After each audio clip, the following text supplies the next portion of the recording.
Hi everyone, in front of me I've got LENOVO Tab P11 Pro, and let me share with you how to change the wallpaper on this device.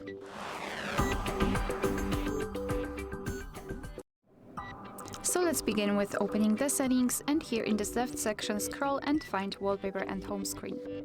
Then let's tap on Set Wallpaper, and here we've got some options from which we can choose. So we've got the pre-installed wallpapers, Google Photos, which is basically your own gallery, and live wallpapers, which are animated. So let me choose something from those wallpapers, and here we've got some options. Simply tap on the specific one and it will appear on the full screen. So if you're happy with your choice, just tap on Set Wallpaper in the right upper corner. And as you can see here, we've got the preview, which means that we just successfully set our wallpaper. Here you can also use the wallpaper to generate the palette. So here we've got the current option. Of course, you can choose something from those options and apply them, so the icons will change the colors according to the wallpaper which we've got applied. So after getting back, also you can see that we've got the wallpaper changed.